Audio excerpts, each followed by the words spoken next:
আসসালামু আলাইকুম। আমার হাতে দেখতে পাচ্ছেন জিঙ্ক ও ভিটামিন বি কমপ্লেক্স গ্রুপের জিঙ্ক বি নামের এসকেএফ এর একটি পট এবং একটি সিরাপ। দুটি গ্রুপের সংমিশ্রণ জিঙ্ক প্লাস বি, যা শিশুসহ বড়দের জন্য অত্যন্ত প্রয়োজনীয় গুরুত্বপূর্ণ একটি ওষুধ। আপনি বাজারে বিভিন্ন ব্র্যান্ডের অনুযায়ী ভিন্ন ভিন্ন নামে পেয়ে থাকবেন।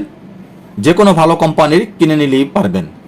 জিঙ্ক অনেক বায়োলজিক্যাল ফাংশন, যেমন রোগ প্রতিরোধ ক্ষমতা বৃদ্ধি করে, ক্ষত সারায়, পরিপাক, প্রজনন, শারীরিক বৃদ্ধি ও মানসিক বিকাশের জন্য অপরিহার্য।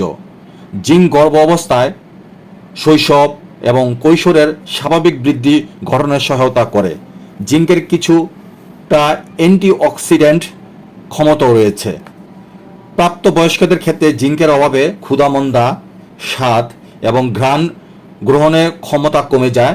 বিষণ্ণতা, নখে সাদা দাগ, ঘন ঘন ইনফেকশন, দুর্বল প্রজনন ক্ষমতা, প্রোস্টেটের সমস্যা, মানসিক সমস্যা, দেরিতে ঘাস শুকানো, দুর্বল রোগ প্রতিরোধ ক্ষমতা, ডায়রিয়া, মানসিক দুর্বলতা, অমসৃণ ত্বক ও ওজন হ্রাস হতে পারে।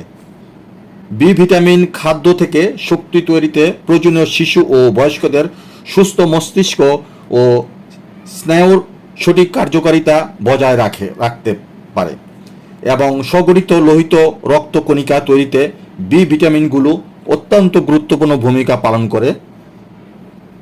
এছাড়া ভিটামিন বি এর অভাবে চর্মরোগ দেখা দিতে পারে।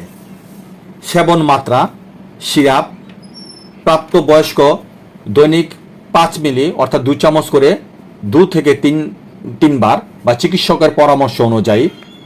বাচ্চা দৈনিক 5 থেকে 10 মিলি 2 চামচ 1 থেকে 2 চামচ করে দিনে 2 বার বা চিকিৎসকের পরামর্শ অনুযায়ী। ট্যাবলেট প্রাপ্তবয়স্ক এবং শিশু যাদের ওজন 30 কেজি উপরে 1 করে ট্যাবলেট দিনে 2 বার বা চিকিৎসকের পরামর্শ অনুযায়ী। সো ভিডিওটি দেখে ভালো লাগলে ফেসবুক চ্যানেলটিকে ফলো এবং ইউটিউব চ্যানেলটিকে সাবস্ক্রাইব করতে ভুলবেন না please. Thank you so much.